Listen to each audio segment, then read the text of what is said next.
오늘 이 말씀 가지고 하나님께서 우리들에게 주시는 말씀의 제목을 함께 나누기를 원합니다.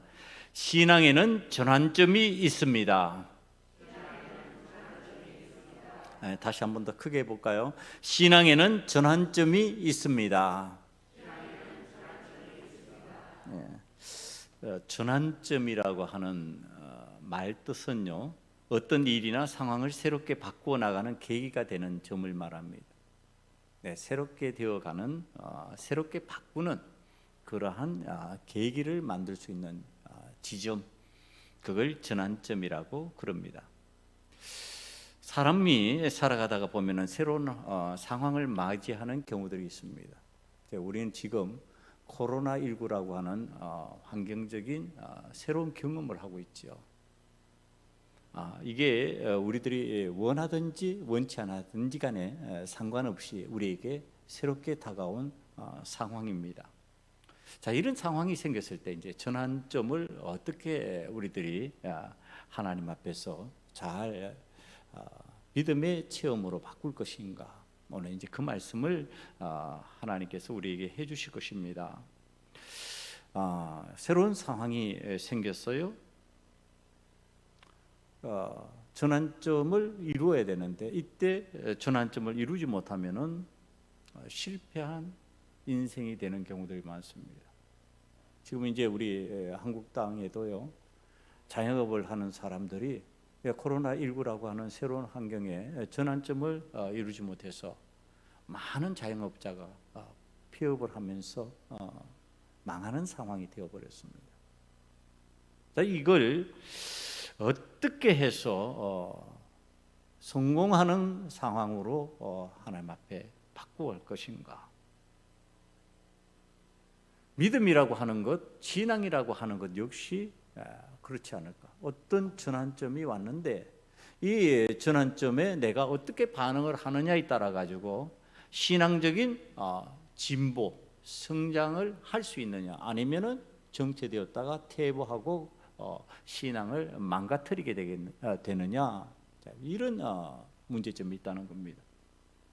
신앙인들이 어떤 상황을 맞이했을 때 항상 신앙인들이라고 하면은 새롭게 바꾸어서 그 믿음의 환경을 만들어갈 줄 알아야 된다.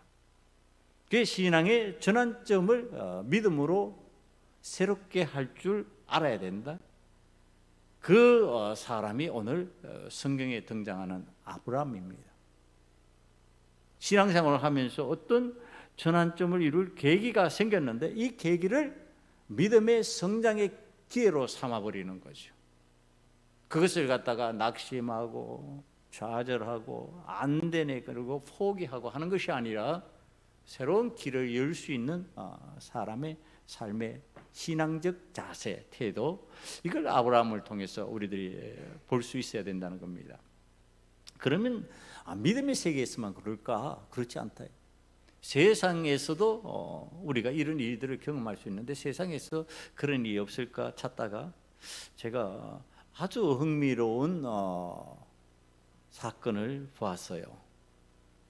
이게 전환점을 이루는 것에 대한 아주 좋은 예가 될 것 같아서 소개합니다. 제목이요, 쓰러진 할머니 추울까 40시간 몸 비비며 지킨 백구입니다. 사람 얘기가 아니고 개 이야기입니다.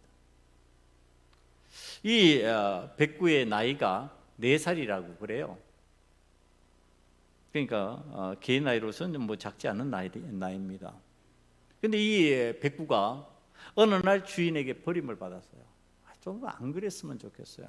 믿는 분들 중에도 그런 분이 계실는지 모르겠는데, 제가 생명이잖아요. 생명이 돌았으면은 그냥 버리면 안 되죠. 뭐 지가 걸어서 나가는 거야 어쩔 수가 없어요. 제가 어릴 때 보니까 우리 아버님이 고양이를 좋아하셔가지고 고양이를 데려다 키우는데요, 고양이가 지발로 자꾸 걸어 나가요. 그 옆에 대학이 있는데 대학 건물 사이에 그 속으로 들어가가지고 거기서 이제 자꾸 야생 생활을 하는 거예요. 뭐 어쩔 수 없죠. 못 데리고 오죠.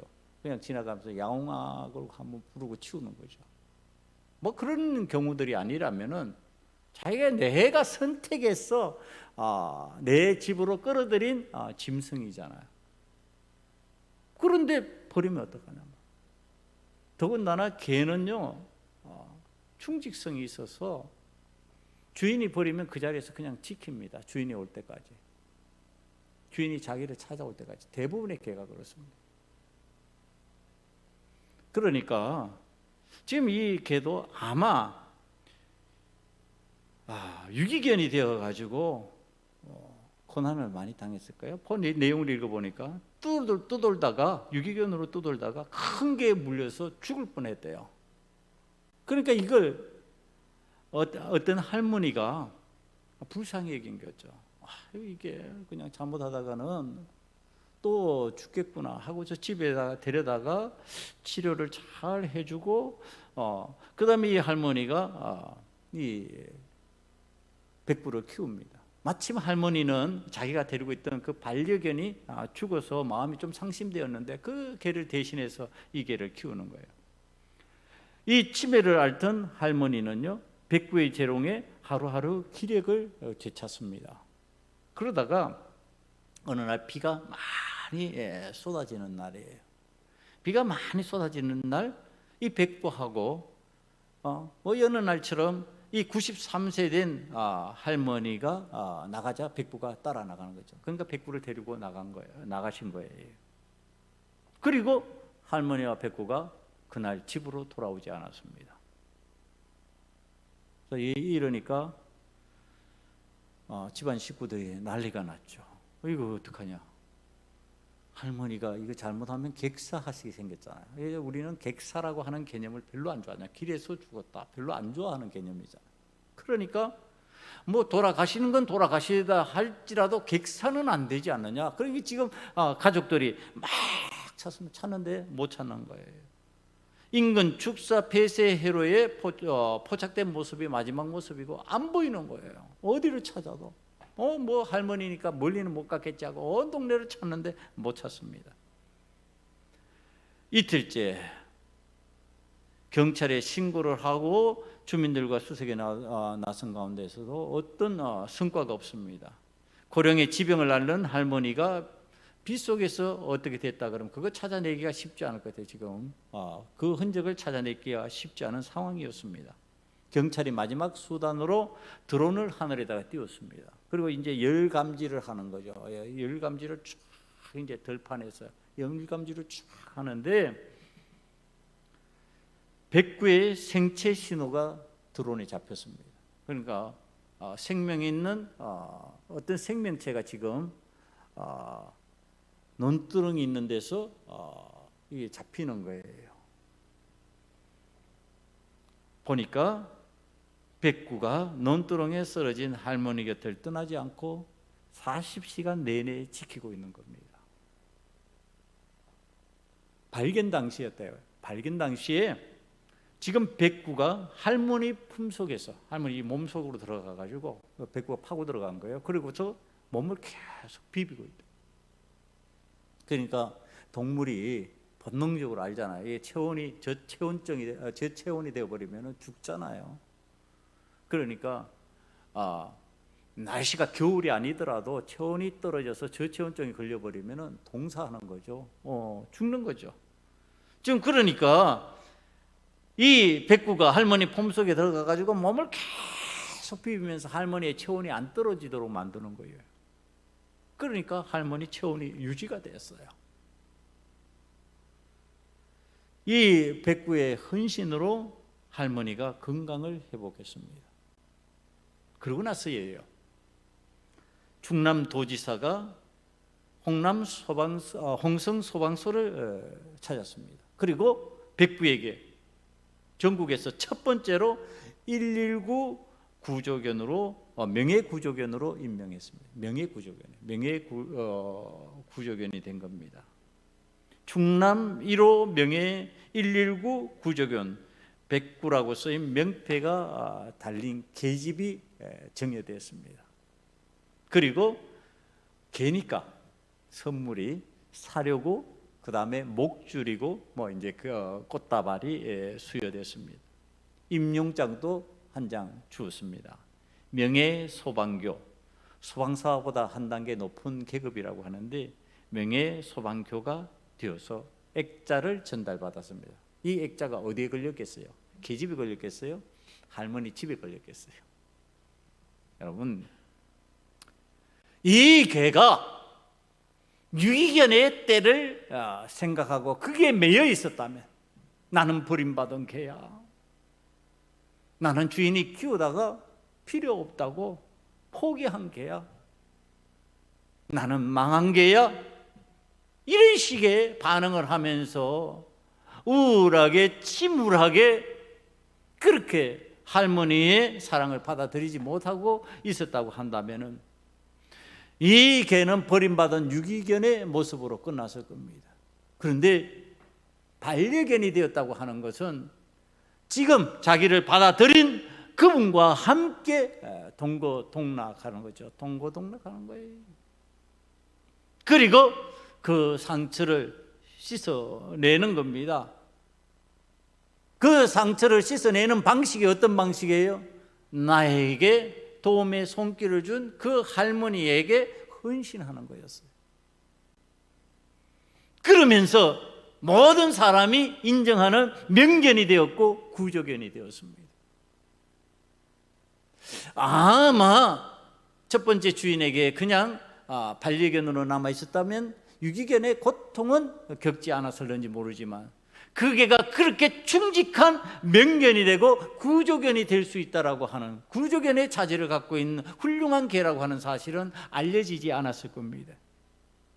버림받은 유기견이라는 상황이 도리어 전과 전혀 다른 명견과 구조견의 새로운 삶을 살아가는 전환점을 이룬 겁니다. 유기견이 반려견이 되면서 그가 명견이 되고 구조견이 되었다. 새로운 삶의 모습으로 다른 사람들에게 인식되었다. 여러분, 오늘 우리는 유기견의 때와 같이 때로는 세상을 살아가면서 외면당하고 버림받고 조롱당하고 억울함을 겪어야 되는 힘든 시기가 있습니다. 어느 누구나 예외 없이. 제가 좀 놀라면서 이렇게 본 내용 중에 하나요. 이 나라에 제일 가는 재벌의 가문의 그 가족들이요,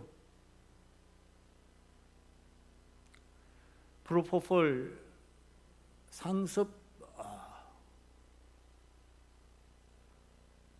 상습적인 프로포폴 이용자라고 하는 사실에 제가 좀 의아했습니다.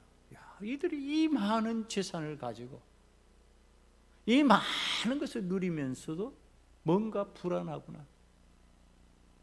뭔가 염려와 근심 가운데 가득 차 있고 참 평안을 누리지 못하는구나. 여러분, 우리는 돈이 없어서 프로포폴 그 주사액을 맞지 않는 거 아니죠? 필요 없잖아요. 저와 여러분 그거 필요합니까? 그거 없으면 잠이 안 옵니까? 그거 없으면은 내 마음이 편하지 않습니까? 그렇지 않잖아요. 그거 없어도 되잖아요. 그런데 왜 안 되냔 말이에요. 자, 이 사람이 살아가다 보면 이런 어려운 일을, 유기견과 같은 이런 상황에 버림받았다고 하는 사람, 나 홀로이라고 하는 것, 내가 힘든 상황이 되었다라고 하는 것에 대해서는 예외 없는 표징이 아니냐, 저는 그렇게 생각을 합니다. 그런 표징이 이 나라 제1의 재벌의 가정에서 일어나고 있는 일 중에 하나예요. 그러면 세상이 그렇게만 또 되어 있냐? 그렇지 않죠. 자신이 생각하지도 않았던 좋은 일로 말미암아 상황이 좋아지는 때도 있습니다. 유기견에 대해서 큰 개에게 물려서 죽을 것 같은 그러한 고통과 고난 속으로 빠졌다고 생각을 했는데 할머니가 다가와서 자신을 반려견으로 삼아 주었어요. 그런 때도 있다는 겁니다. 그러나 상황이 좋아졌다고 상황만 즐기는 사람이 되어버리거나, 상황이 힘들어졌다고 그 힘든 상황 때문에 왜 나에게 이런 상황이 왔는지 원망하고 불평하고 힘들어하는 사람에게는 전환점이라는 것이 잘 생기지 않는다고 하는 사실입니다. 그러나 살다가 어려운 일이 나에게 일어나고 때로는 좋은 일이 일어날 때 인내하고 감사하면서 이것이 나에게 새로운 전환점으로 삼아야 되겠다고 하는 의지가 생기면 그때는 그것이 나를 한 단계 성숙시키는 전환점이 되는 겁니다. 여러분, 이게 신앙적으로도 똑같은 현상입니다. 세상에서 성공하는 사람들이요, 그냥 처음부터 그냥 성공할까요? 그런 사람 나 한 사람도 못 봤어요. 다 힘들어하고 다 어려워하는 가운데 어떤 사람은 성공하고 어떤 사람은 계속 실패자로 남아요. 왜 그럴까? 전환점을 못 만든 거예요. 계기를 못 만든 거예요. 전환점의 계기를 못 만들고 있는 거죠. 계기를 만들어낼 수 있는 사람은 한 단계 성숙해져서 성공하는 거예요. 한 단계 성숙하지 못하고 그냥 머물러 있다가 점점 퇴보되어 버리는 사람은 전환점의 계기가 없는 사람입니다. 어떤 사건을 만나도 어떤 일을 만나도 전환점을 이룰 수 없다면 그렇게 되어버린대. 지금 아브라함에게 있어서도 애굽의 사건은요, 좋은 상황과 나쁜 상황이 함께 찾아온 경우입니다. 나쁜 거는요, 내 아내인데 내 아내를 내가 뺏겼어요. 내 의지하고 상관없이 권력에 의해서, 환경에 의해서. 나와 함께 해야 될 아내잖아요. 나와 동거동락해야 될 아내잖아요. 그런데 그 아내를 내 의지와 상관없이 떠나보내야만 되는 나쁜 일을 경험합니다. 그러나 여호와 하나님께서 이 애굽 왕을 다루셔가지고 이 애굽 왕 바로가 빼앗아간 아내를 돌려줄 뿐만 아니라 그에게서 받은 많은 재물이 나의 것이 되었습니다. 좋은 일이죠. 회복이 되었잖아요. 회복이 되고 거기에 더하여서 재물의 유익까지 얻었습니다.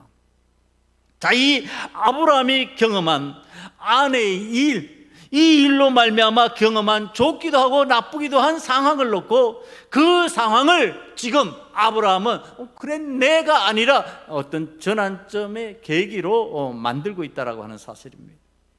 그게 바로 오늘 이 사건입니다. 아브라함은요, 아들 같은 조카 롯과 동행하며 인생길을 걸어가고 있었다고 13장 1절에서 그 내용을 소개합니다. 그와 그의 아내와 모든 소유와 롯과 함께 네게브로 올라가니, 롯과 함께 인생길을 걸어가는 네게브라고 하는 그 인생길의 동반자의 모습을 성경이 가르쳐 줍니다. 그런데 이 인생길에 장애가 생겼습니다. 아브라함의 재산과 롯의 재산이 맞아서 종들 간에 다툼이 생겼다고 오늘 말씀이 가르쳐 주고 있습니다. 많은 재산은요, 영역 다툼을 일으켜요. 재산이 많으면 인심이 후해질 것 같죠? 아니, 안 그런 경우도 우리도 많이 보잖아요. 재벌들의 자녀들이요, 상속의 문제로 다툼을 벌이고 그것 때문에 아주 곤욕스러워하는 상황들을 우리들이 많이 봤잖아요.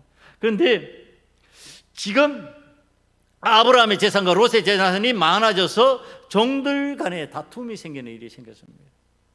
여러분, 종들 간에 다툼이 생기면은 주인이 얘들아 그러지 마로 이러고서 말리면 되는 일입니다. 그러고서 내 종이 지나쳤구만 그러고서 막으면 되고요. 내 종이 지나친 거예요 그러고서 이렇게 얘기하면 되는 상황이죠. 그런데 그게 우리들이 저희들이 자라날 때는, 요즘은 안 그런 것 같아요. 우리들이 자라날 때만 해도 우리들이 이렇게 다투잖아요. 다투가지고 친구들하고 싸우는 일도 생기고 그러면요, 부모님들 나서가지고 너희 놈 잘못했어 이렇게 하지 않았어요. 네가 왜 그랬냐고 내 잘못으로 치죠. 그 부모님들 만나가지고 당신 아들이 잘못한 거야 이렇게 하지 않고 내 아들이 잘못했어요 이렇게 했어요. 그러니까 싸움이 안 됐죠. 동네에서 그런 일로 잘 싸움이 우리 동네에서는 그랬습니다. 싸움이 잘 일어나지 않았습니다. 아이들 문제로 싸움이 일어나지 않았어요. 그런데 애들 싸움이 어른 싸움 되는 경우가 많이 있잖아요. 왜 우리 애는 착한데 당신 애가 말이야 거칠어가지고 그래서 지금 이런 문제가 생겼잖아. 자, 이런 상황이 되는 거죠. 자, 이걸 아브라함이 근본적으로 막을 생각을 합니다. 이게 자꾸 처음에 한 번은 괜찮지만 감정 다툼이 자꾸 되다 보면은 나중에는 내 아들 같은 조카 롯과 내가 안 좋은 상황이 되겠구나. 그래서 아브라함이 생각하는 방법이에요. 거리를 두자. 분리하는 방법이에요. 거리를 둬서 서로가 만나지 않도록 만들자. 만나지 않으면 안 다툴 거 아니냐. 그래서 지금 이 아브라함이 조카 롯에게 현실적인 상황을 설명합니다. 너희 재산과 내 재산이 많고 너의 종과 나의 종이 많아서 지금 여기서 분쟁이 생기니까 다툼이 생기니까 헤어지는 게 맞다. 그런데 그냥 헤어지자 그러면은 조카 롯이 섭섭할 거 아니에요. 아니 이때까지 내가 삼촌 때문에 이렇게 편안히 잘 살아왔는데 이제 삼촌이 나이가 부담스러운가 봐. 그러고서 원망할 거 아니에요. 그러니까 이 아브라함이 제시하는 방법이에요. 자, 이 제시하는 방법이 하나님의 은혜를 적용하는 방법이었다. 이렇게 제가 생각을 하는 겁니다.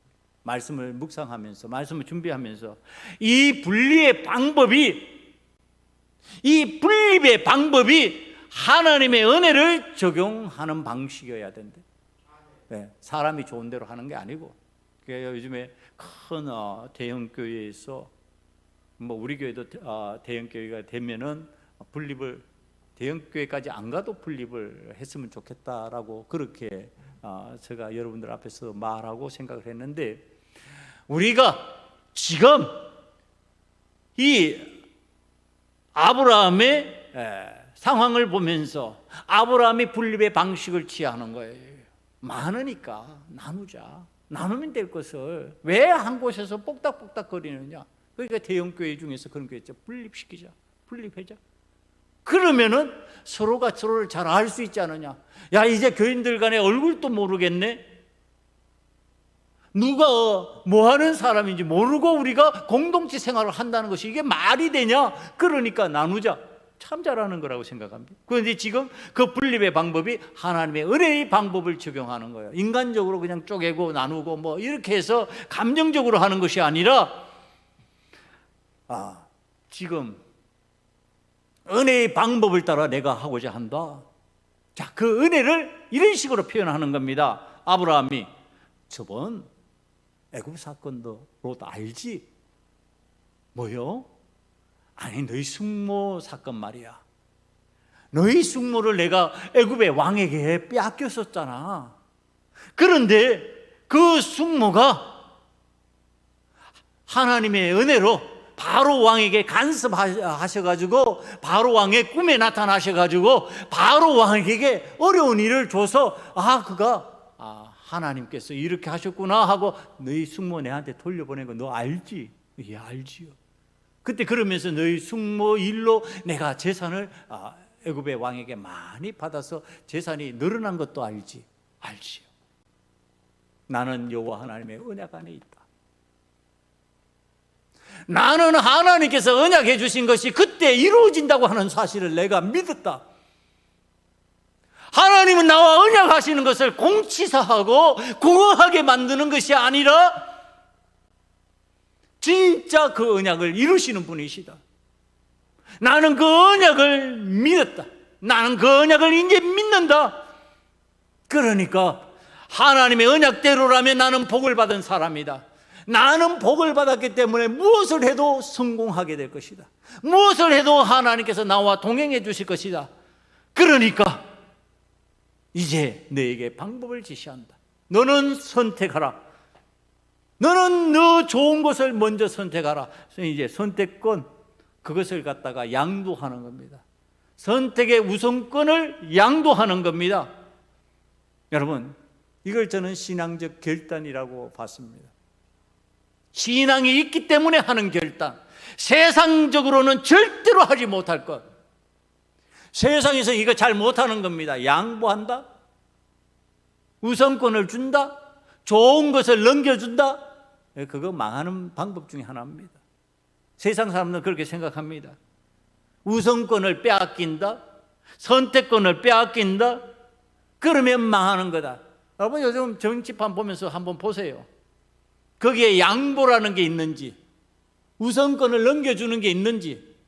세상은 그런 겁니다. 그런데 오늘 아브라함은 롯이 자신의 조카이고 자기 아들 같은 사람이잖아요. 그런데 선택권을 넘겨줍니다. 이것은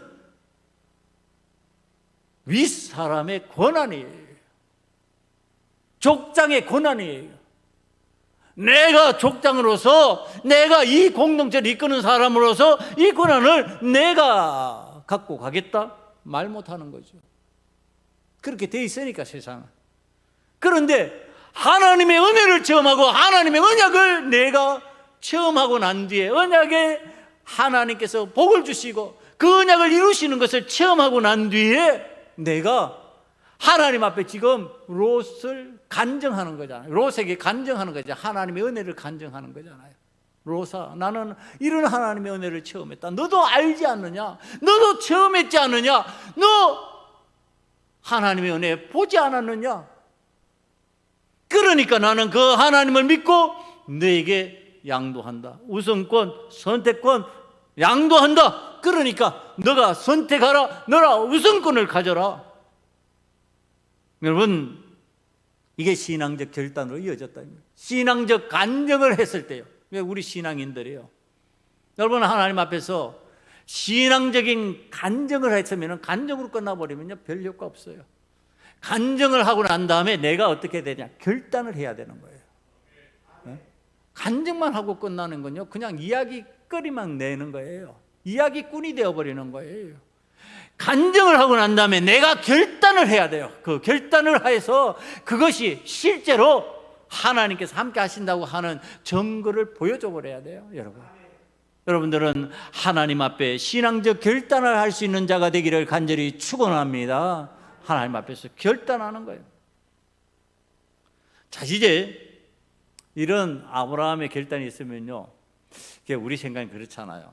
야, 이게 조금 체면을 봐서 그래도 아유, 삼촌이 하셔야죠. 뭐 이렇게 한다든지, 아니면 아유, 내가 적당한 장소를 해야지. 그 나머지 더 좋은 땅을 우리 삼촌 아브라함이 갖게 될 거 아니야, 이렇게 생각할 수 있잖아요. 그런데 성경이 표현하는 방식 한번 보시기 바랍니다.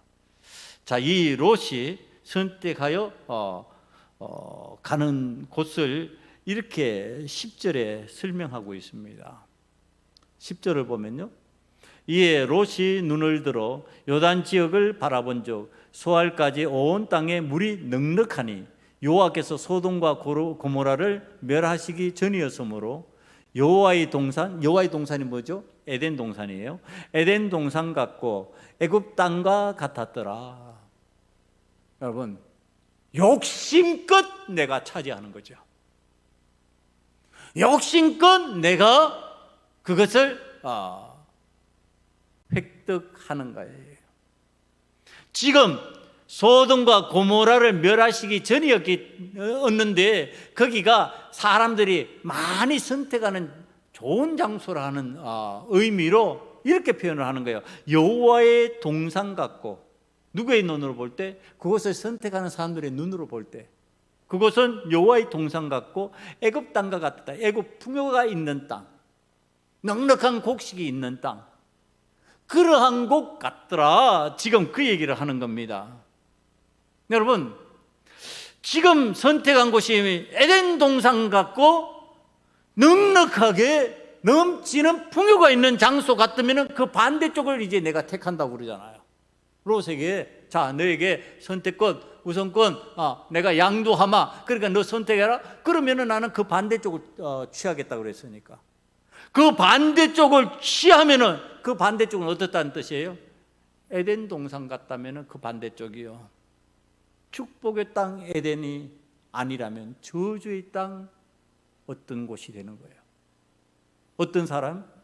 세상의 눈으로 에덴 동산 같은 소돔을 선택하는 사람의 눈으로 봤을 때는요, 이 아브라함이 차지할 땅은 이제 저주의 땅 어떤 곳이 되는 것 같은 거야. 저기 가면 망한다. 저기 가면 이제는 끝장난다. 저기 가면 이제는 안 되게 돼 있다. 지금 그렇게 말하는 상황이 되어버렸다는 겁니다.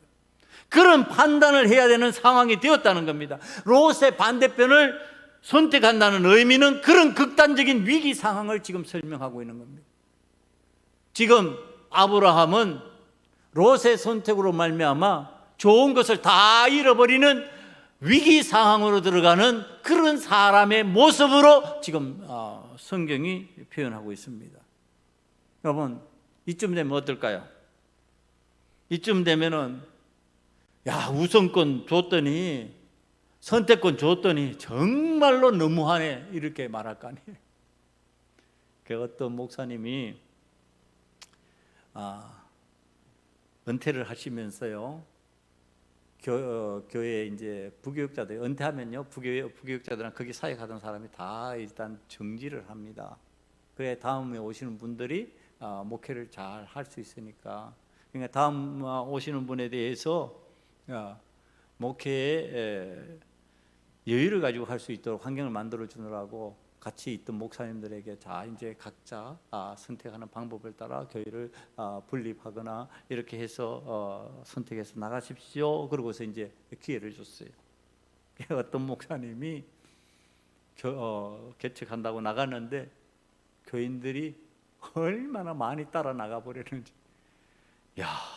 너무하네. 하라고 그랬으니까 말씀은 못하죠. 근데 많은 성도들이 따라갔어요.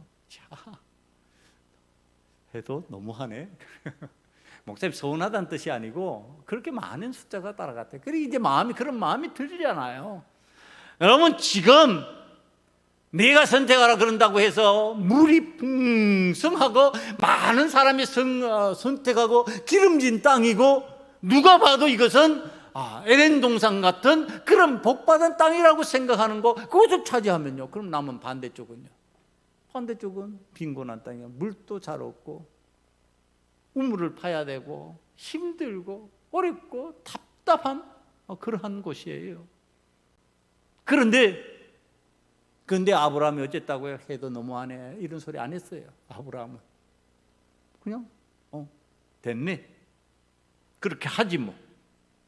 그리고서 롯의 반대편, 선택한 그 반대편의 땅으로 가는 겁니다. 롯이 아브라함을 떠난 후에 여호와께서 아브라함에게 이제 나타나셨습니다.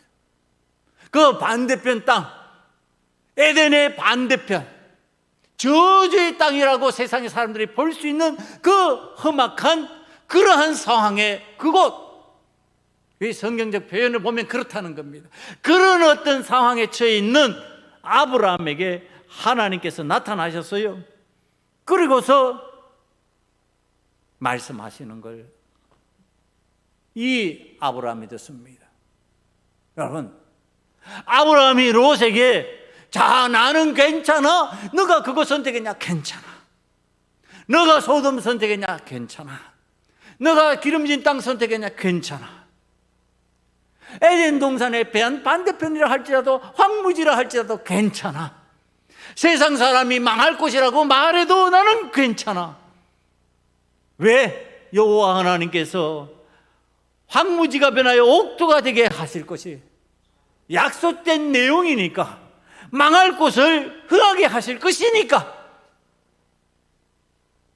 스가랴 8장 13절이 이 아브라함의 마음을 대언합니다. 아브라함에게 임하신 하나님의 말씀의 그 마음 표현이에요. 유다 족속아, 이스라엘 족속아, 너희가 이방인 가운데서 저주가 되었었으나 이제는 내가 너희를 구원하여 너희가 복이 되게 하리니 두려워하지 말지니라, 손을 견고히 할지니라.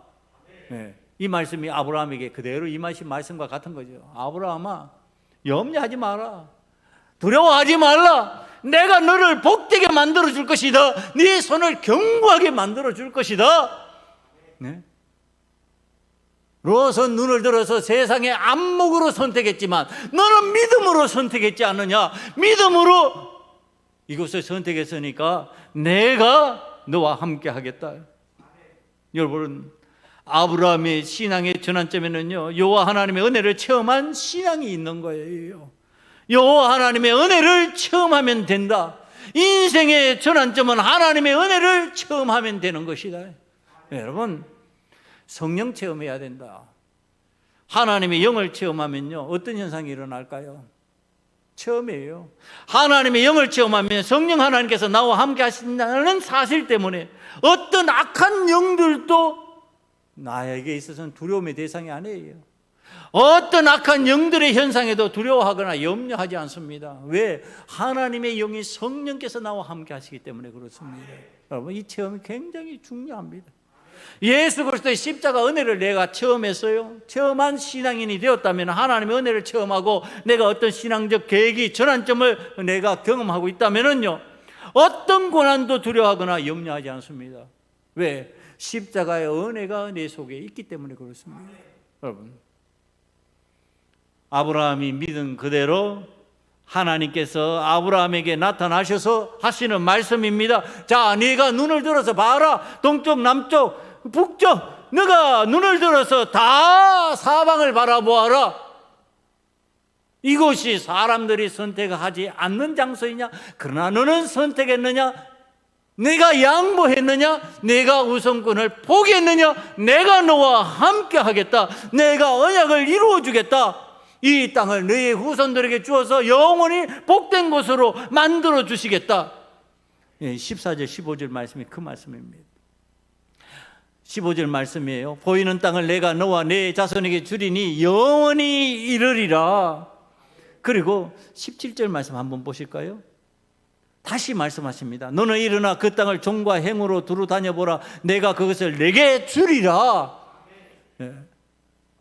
내가 너에게 약속한 대로 해줄 것이다, 해줄 것이다. 거듭거듭 말씀하시는 거. 이건 신실하신 하나님을 표현하는 방식입니다. 하나님께서 그 뜻대로 이루어 주실 것이다. 하나님이 약속하신 것을 이루어 주실 것이다.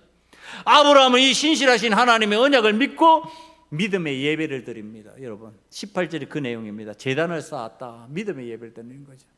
여러분, 예배는요, 믿으면서 드리는 거예요. 안 믿고 드리는 예배 아니에요.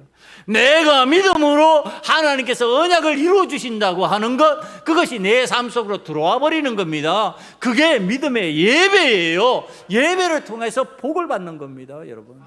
예배를 통해서 하나님의 언약이 내게 이루어지는 거예요. 이게 성취되는 거예요. 지금 동서남북을 바라보면서 언약의 땅에서 이루어질 하나님의 복을 누리는 사람으로 살기 시작한 아브라함이 하나님 앞에 예배자가 되었다. 그렇다면 우리도 하나님 앞에 예배자가 되면서 신앙생활을 할 때 여호와 하나님의 놀라운 은혜의 체험을 하고 전환점을 이루는 사람이 되어야 된다. 그러면은 내 신앙이 정체되지 아니한다. 여러분, 신앙의 정체가 왜 찾아오는지 아십니까? 전환점이 왔는데도 그 전환점을 신앙의 계기로 삼지 못하기 때문에 그렇습니다. 결단해야 되는데 결단 안 하는 거예요. 안 돌이키는 거예요. 그냥 오늘 또 내일 또 괜찮겠지 그러면서 가고 있는 겁니다.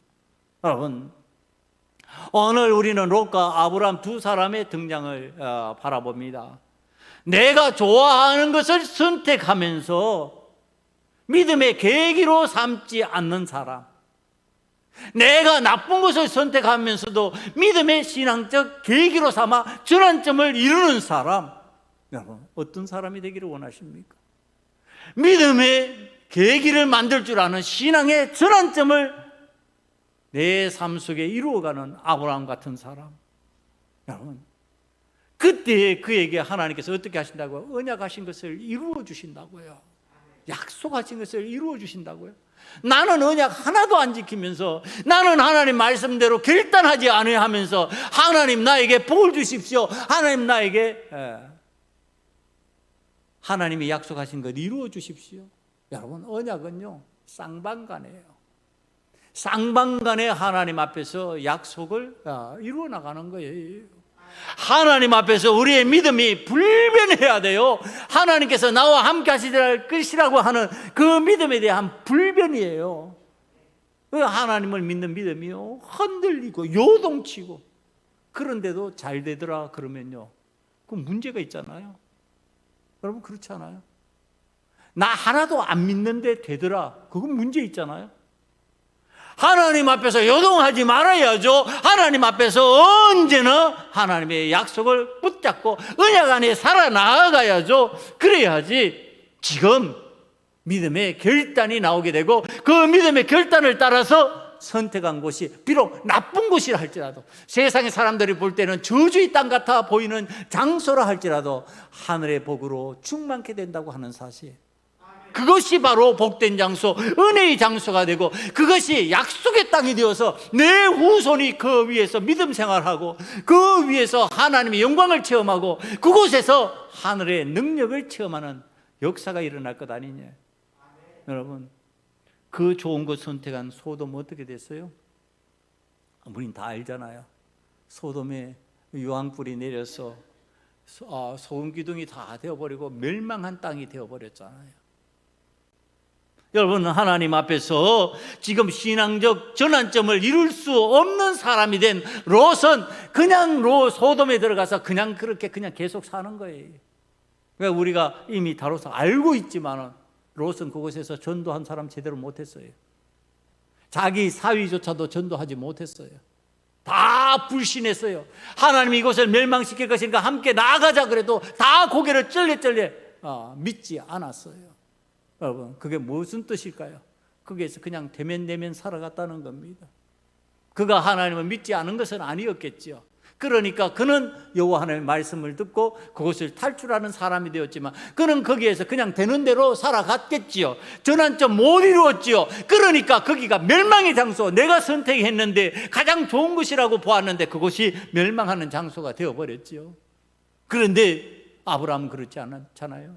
가장 안 좋은 것 같은 상황에 처해졌는데 그것이 복이 되고, 그것이 은혜가 되고, 그것이 내 자손들이 대대손손이 하나님 앞에 예배자가 될 수 있도록 만들어가는 땅이 되었다라고 하는 사실. 여러분, 그것을 믿는다면 오늘 저와 여러분은 아브라함과 같이 신앙의 전환점을 이루어갈 수 있는 자가 되기를 간절히 축원합니다. 여러분, 믿음으로 신앙의 전환점을 이루어야 돼요. 결단해야 돼요. 하나님 앞에서 주저주저 망설이지 마세요. 여호와 하나님께서 나와 함께 하여 주시는데, 여호와 하나님께서 나에게 좋은 것으로 채워주셨는데, 이때까지 내가 체험한 하나님은 나와 함께 하심으로 하나님의 영광을 보게 해주셨는데, 우리가 왜 주저주저 해야 되냐, 왜 망설여야 되냐, 왜 결단하지 못하느냐. 하나님 앞에서 여러분 돌이키며 오늘도 저와 여러분은 믿음으로 하나님 앞에 승리하시고 신앙의 체질이 강해지는 전환점을 이루는 하나님의 사람으로 오늘 하나님의 말씀을 듣는 자가 되시기를 간절히 축원합니다. 기도하시겠습니다. 아버지 하나님, 신앙의 전환점이 우리들에게 찾아오기를 원합니다. 신앙의 체질이 강해지게 만들어 주셔서 이제 아브라함같이 점점 믿음이 성장하는 자가 되기를 원합니다. 점점 믿음의 아름다운 역사를 이루어 나가는 자가 되기를 원합니다. 하나님 언약 안에서 굳게 살아가게 만들어 주시고, 세상이 유혹하는 좋은 곳에 현혹되어서 넘어가지 않게 만들어 주시옵소서. 하나님께서 함께하여 주심을 믿고 감사하며 예수님 이름으로 기도드리옵나이다. 아멘.